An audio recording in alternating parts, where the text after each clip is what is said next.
Warning, the guy in this video talks really close to the screen. Best viewed at a distance. Viewer discretion advised. Quark the Bard's Detective Journal, September 17th, 2024. I get a call from an old friend of mine working this case off of YouTube. He's a limey who worships a giraffe, but no one's perfect. Tells me there's this kid says he can prove God with common sense and logic. I scoff at the idea, knowing I'm in for a long night. Should have started drinking an hour ago. I'm still way too sober for this. Kid talks so close to the camera you can count his nose hairs. But I owe the SkepTick a favor from that one time in Salt Lake City, so I promised to go easy on the poor guy and use kitty gloves. We'll see how long that lasts.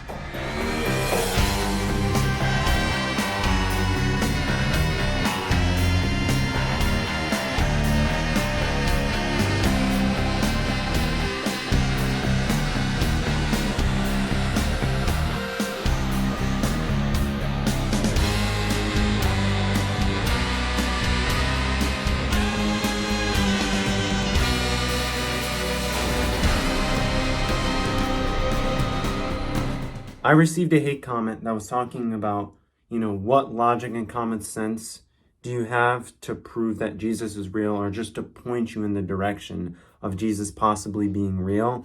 So today, I'm going to talk about a handful of points that I've written down that are based off of pure logic and common sense. That point, again, I'm not trying to prove anything to you, but that point to the direction of Jesus being real. We're off to a great start.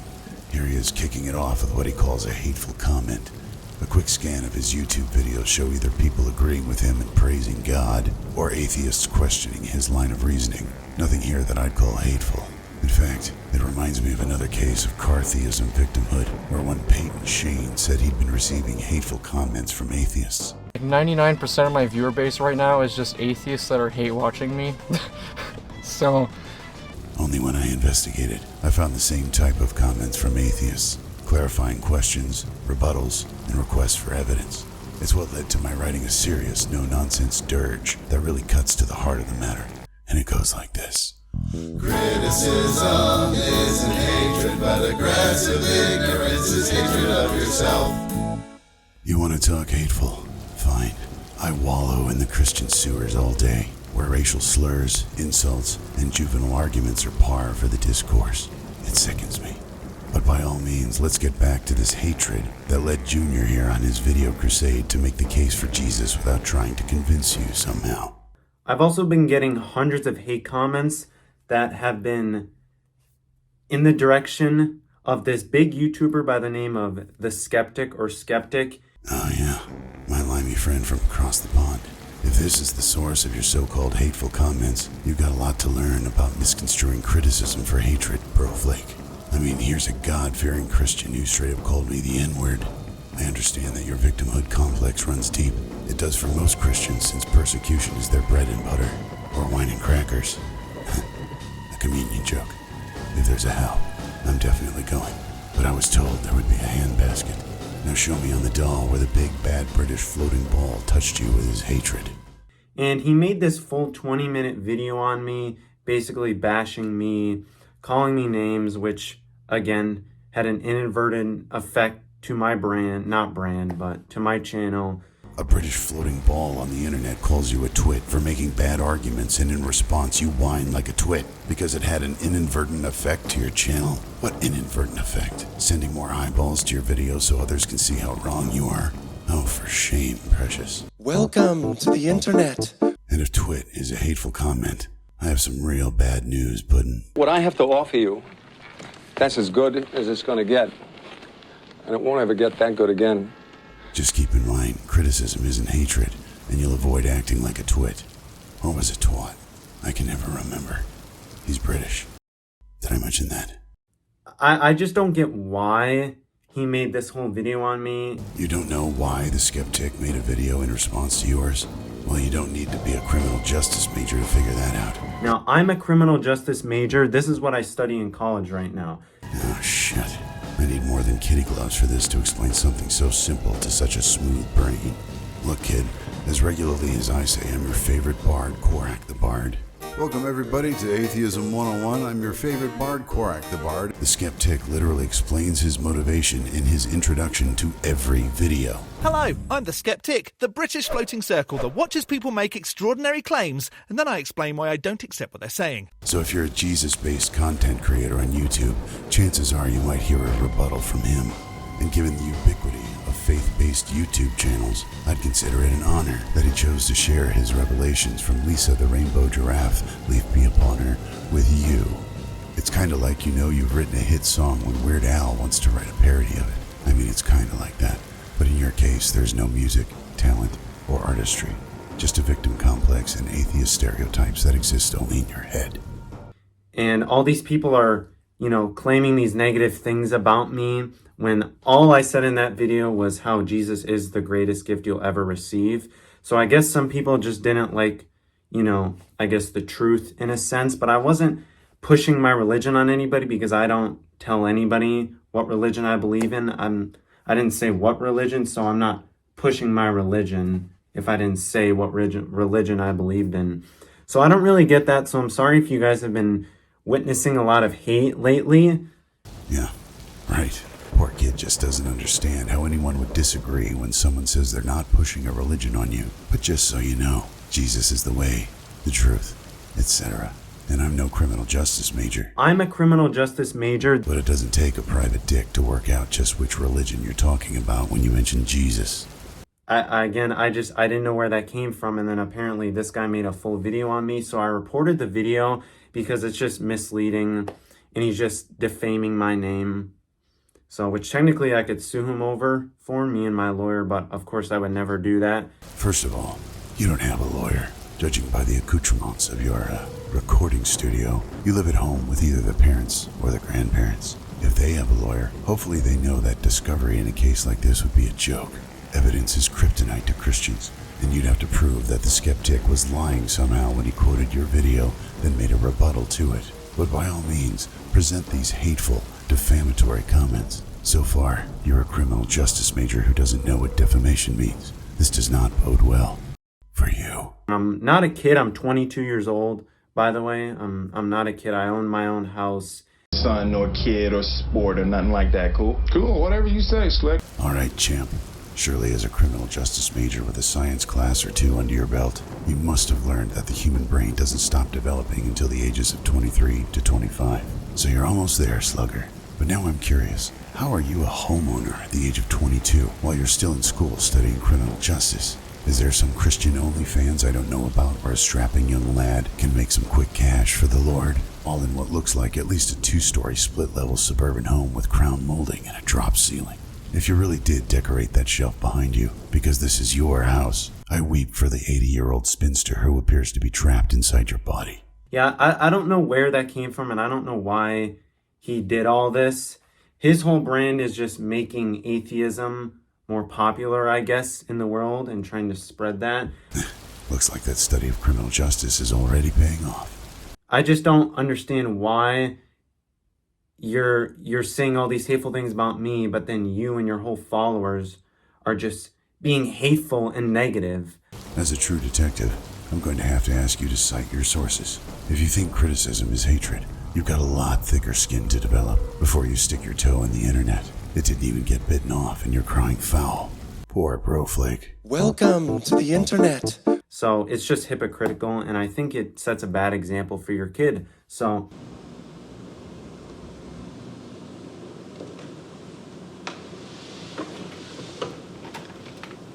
You just tell me how to run my family. You shouldn't have did that. Kid gloves might have to come off. And that's about it. We're going to jump right into this video, and make sure you watch till the end and actually listen to what I'm telling you.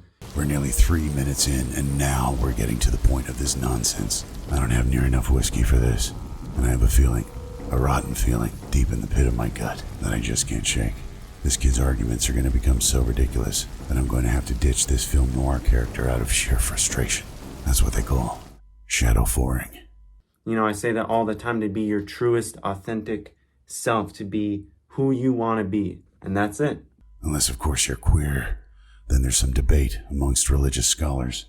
So we all have this belief of what happens after we pass. What does life after death involve? So by purely using common sense and logic, if you don't believe that Jesus is real, then obviously you probably don't believe that there is a life after death. You think, I live on this earth, I do whatever, the heck I want to do, and then when I die, I don't take my possessions with me. It's just nothing after. Like, you can't even fathom it because there's nothing after it. Well, yeah. When you die, your brain activity and bodily functions cease. You cease to be a living person, and the world turns the page on the chapter that had you in it, still waiting for anyone to present evidence that proves otherwise. I never got my degree in criminal justice. I'm a criminal justice major, but I have a common sense hunch that Skipper here isn't going to be the one to do it. Now, think about this. With how complex this world is, the span of existence, how much is involved into space, the millions of planets, do you really think that's it, right? That's life. We're born by our mother and father. We get to party, we get to have kids, we get to do whatever we want to do. And then when we pass away, there's nothing to it. That's life. Yeah, you live and you die. That's how it goes. If you think there's something more to it, by all means, chime in. Yeah, life can, be seen as pointless to some degree because there is no point of living if there's nothing after that.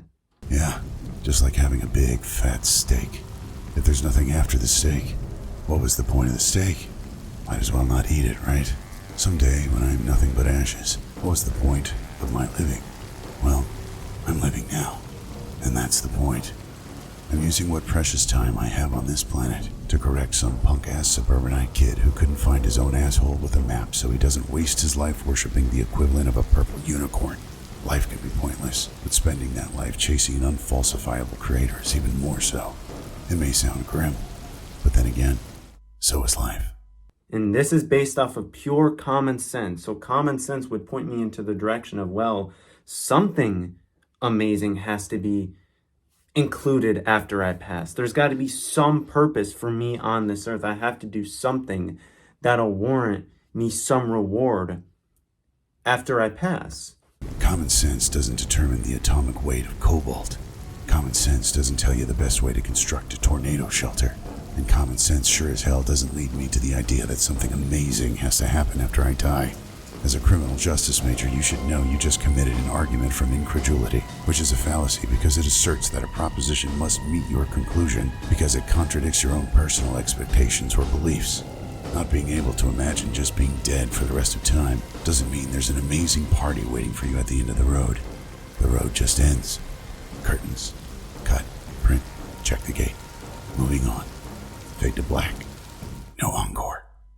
So again, I'm not pushing anything onto you, but I just really want you to use logic and think, well, what is my purpose of being here? My purpose isn't just working, my 9-to-5 job. What is my purpose? What am I trying to do with my time here? Purpose isn't dictated, and if you think positing useless religious assertions on YouTube is your purpose, then the old adage is true. Some people are just here to serve as a cautionary tale for the rest of us. So we can all logically perceive how just insane we are as people. I mean, our body is a machine. We have blood vessels, we have veins, we have muscles, we have hair, we have eyes. How intricate our eyes are, our brain is basically the mitochondria of us. I mean, we are insane. We have toenails. We could do 100 push-ups. We could run a marathon. You can't run a marathon or do 100 push-ups. Leaving that aside, instead of saying look at the trees, you're saying look at the human body, and then you just listed body parts. Holy shit, we have toenails, therefore God. This is getting dumber by the minute, and I'm running out of whiskey. We are a machine. No, the pacemaker that powers my heart is a machine, and on my ticker is defective muscle that tries to pump blood. It's either evidence of the result of natural evolutionary processes or evidence of a shitty creator. Fortunately for your God, I don't believe he exists. If he did, he'd have to answer to me. And for non-believers, you have to think, well, what created us? Not just our mother and our father. I mean, what created us? Too close. A little too close. There. For God's sake, sit a bit further back from the camera. I can feel your chin strap brushing up against the microphone. Ugh. You know, how can we just have all of this when we're born? You know, don't you think that maybe something intelligent designed us? No. And no amount of rhetorical pondering is going to conjure evidence for your claim that we come from a God. Because it is kind of common sense when you look at the roots of a tree and think about, wow, that's kind of relative to how our veins act. Now, you may not agree with that, but that's just my opinion. I'd love to check out the common sense course at criminal justice school so that we can make startling discoveries such as tree roots remind this guy of blood vessels. Think about how complex our body is. Think about, we are a human machine. We're made up of so much. Were we just a random chance from planets exploding? Or was there something loving and intelligent that put all this together? He literally went from look at my toenails to look at the trees and the human machine. A loving and intelligent God made it so that my own body would kill me when my appendix burst at the age of 17, and since I was a minor, I needed parental consent for life-saving surgery, which the abusive Christian fundamentalist parents your dear and fluffy Lord put in my life, declined, and by doing so put my life in danger. If your God has a plan, it's a shit plan. So dark? You sure you're not from the DC universe? Furthermore, we are now thinking about the order and the design of the universe. So use common sense and logic in this scenario. First off, logic is reasoning conducted or assessed according to strict principles of validity. Common sense is the ability to think and behave in a reasonable way and to make good decisions. We're 7 minutes in, and you have yet to make any kind of argument for your God, logical or otherwise. It is logical to come up with the idea that this universe is very vast. We can measure how vast the universe is. We don't need to imagine it. And up until a few centuries ago, common sense dictated that the sun went around the earth. Still today, Christians argue that there's a firmament around the earth. You're only managing to prove that you know neither what logic nor common sense mean, all while making nothing but nonsense assertions. And before you go twisting your panties in a bunch, no, this isn't me being hateful. This is deconstructing what you call an argument. Not my fault it ain't pretty. Try making a better argument. And it could run to infinity and beyond. Gorak the Bard's Journal, September 18th, 2024. This is so stupid I'm dropping this fucking character. He's literally quoting Toy Story to bolster his argument. To infinity and... This is no longer worth the effort to pretend like I'm in a film noir anymore. The kid gloves come off now. Normal bardic shenanigans will resume right after this whiskey bottle's empty. God damn it. Isn't that weird, right? The universe has millions of stars and millions of planets, and everything is millions of miles away. Why is that? You know, there are answers to some of those questions that we can measure and demonstrate with cosmology and other scientific disciplines. And I'm glad you asked, Junior, because it's as simple as cracking open a cosmology textbook or taking 12 minutes out of your life to check out my cosmology video, which pits the claims of the Bible against what we can actually measure and demonstrate via cosmology, astronomy, and astrophysics. For the quick answer, the universe is so vast because it expands at a rate of about 160,000 miles per hour. This is something we've been able to measure for a while now, and this is all stuff you can learn basically in the first week of Cosmology 101. Maybe you should change your major, or at least audit a class in cosmology. Then you won't have to wonder anymore. And for non-believers, if you don't believe that God created everything, now let me say this, nothing created God because God is an uncaused cause. God is eternal. Nothing can create God because he is just there. And I know that can be hard to rationalize, but in my belief, God is eternal and he's already there. It's impossible to rationalize because it's a special pleading fallacy. Everything has a creator, except God, who's just there. Your argument is literally nothing more than special pleading, and you're not even slick enough to know how to disguise it as something clever. So again, let's use logic here and common sense and think, so how can these planets in this Big Bang crashing together and then exploding, how can that create everything in the universe? How? What created those planets? What created those materials? What created the sun? What created all of that? What created that? What is that glare? What is that? What is that? What is that? Are we still playing 20 questions? Tell me you know fuck all about Big Bang cosmology without telling me, sport. Because that's all you did. Nowhere in Big Bang cosmology is it posited that planets collided and that an explosion made everything. Again, just audit a course on cosmology when you're not criminal justicing, and in week 1 they'll explain how the Big Bang was a singularity, which is where we start measuring the beginning of time. After the universe cooled down enough to allow for atoms to form, gravity, hydrogen, and time were the key components in forming stars. And when stars explode, they send their elements further into the universe, and over time more stars are formed, and nowhere in there is some guiding hand of the divine. It's just natural processes that you haven't bothered to study, and it's comical when you try to tackle these subjects and only succeed in presenting the depths of your ignorance. And please note, this is criticism, not hatred. And remember, I did this without anger, and I stayed away from your crotch. We all know what the Bible is, right? So, in court, in a judicial court, if you are testifying in court, you have to put your right hand on the Bible and swear that you will tell the whole truth and nothing but the truth. Ladies and gentlemen, we have a criminal justice major who is not only unaware that we don't swear on the Bible in court anymore, but is making an argument that because we swear on the Bible, it's true. Holy shit, that's even dumber than this MAGA moron, and she's got her own theme song. They signed it, they swore in on the Koran.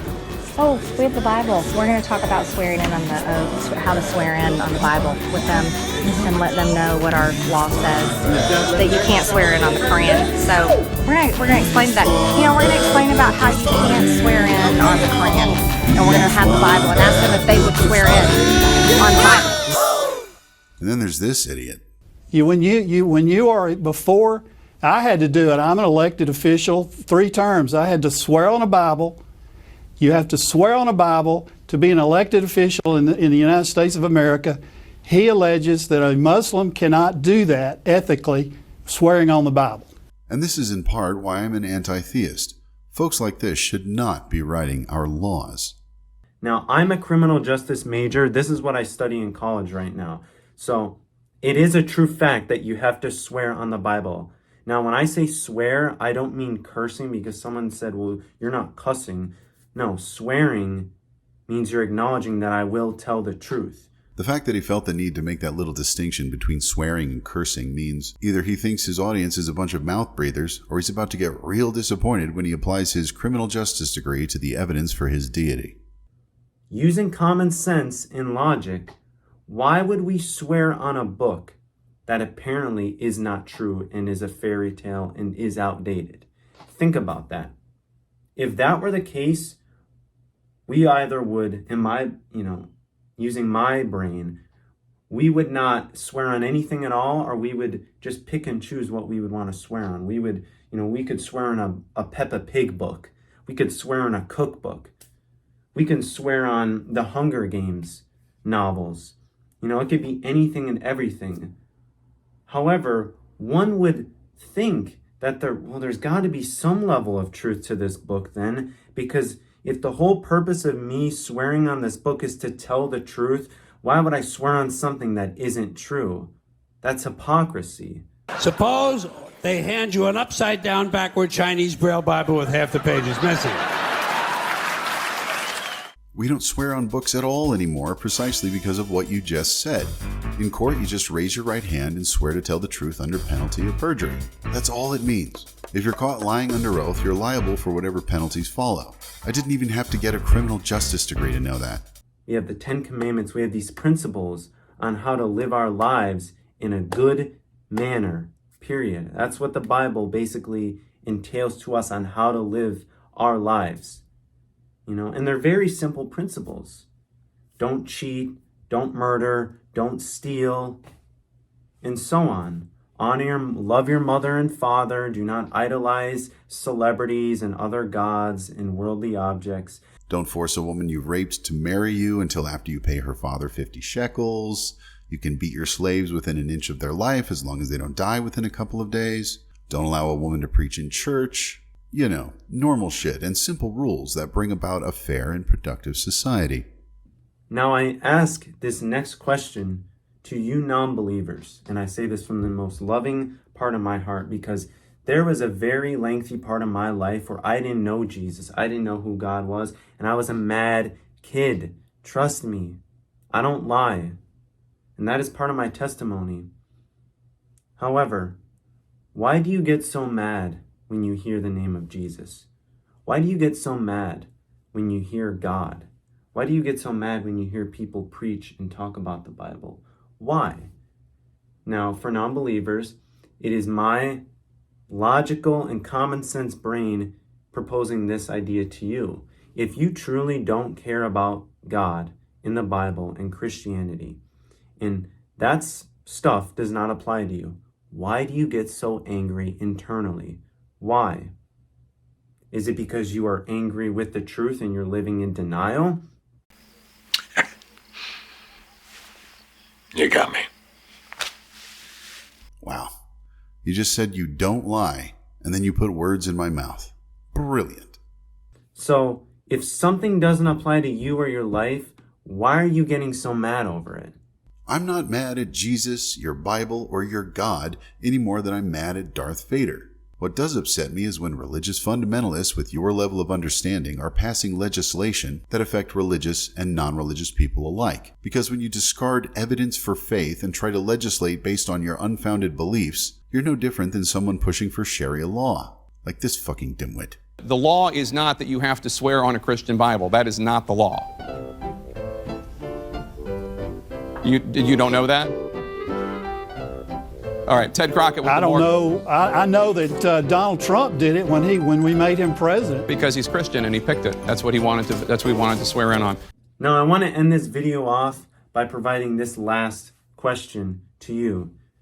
If you are acknowledging yourself as a skeptic and you are requiring 100% evidential proof that Jesus and God are real. Now, you could either be requiring 100% evidence that isn't from the Bible or that is from the Bible. You have to be living your life in a manner where you require 100% proof for anything and everything that you do, every place you go to. Sorry, champ, your straw man's on fire. I don't require 100% evidence for anything. In fact, I'm not sure philosophically we can prove anything to 100%. What I do require is evidence commensurate with the claim. If you're pursuing a criminal justice degree... Now, I'm a criminal justice major. Presumably, you had to take some elective courses where there was a lab involved. You know why we do lab work in science class? To demonstrate that we're not just working with theorems and thought experiments. There's a practical application for repeatable, demonstrable scientific exercises that show the proof in the work. And since you weren't bold enough to just declare you were a Christian while proclaiming Jesus, but then tried to weasel dick around and say, well, I never said I was a Christian, fine. Whatever faith you practice, what, if anything, can you put in a science lab to show the evidence of your claim? If a God had a hand in all of this, surely some kind of evidence would turn up, not just looking at toenails and trees. But all you've done so far is just tell us how much you love Jesus. Well, I love Selma Hayek, but you don't see me making a big deal out of it. Selma, call me. You could make all of my dreams come true. If you had a 1-year-old kid and your wife was delivering that baby in the hospital, you had to have had faith that your wife was going to be okay after the pregnancy and that she was going to deliver that baby. You weren't requiring 100% proof that that baby was going to come out and be healthy. What if that baby came out, and he had 4 arms? Fortunately, in this day and age, we have sonograms and ultrasounds for that sort of thing. So if any child was going to be born with 4 arms, it wouldn't be a surprise on delivery day. That doesn't require faith, just medical technology. If you're watching this whole video, listen to the words that I'm saying. I'm not better than you. Too close, a little too close. There. Dude, I'm better than you. Mainly because I know how to properly frame my subject in the camera. Anyways, that's all this young almost adult has to say. The Bible is true because we swear on it in court.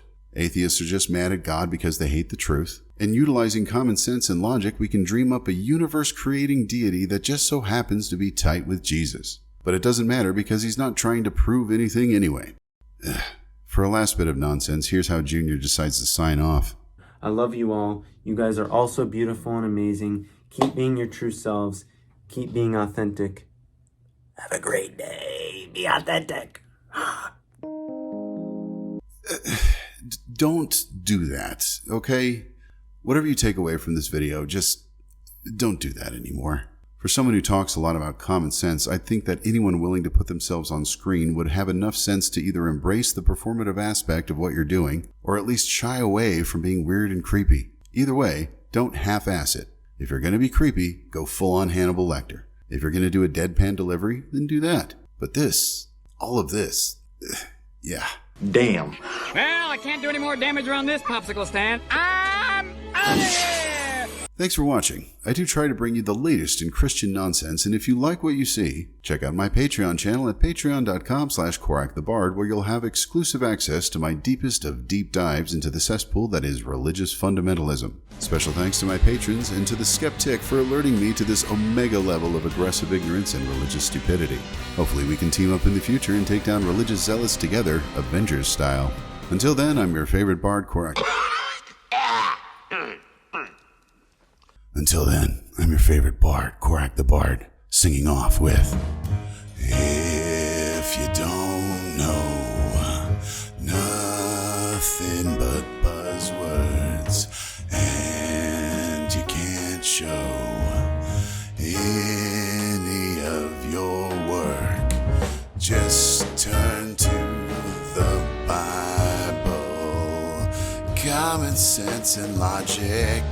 'Cause these are just concepts, man, like triangles, infinity, donuts, Jesus, and jazz. Can you dig it?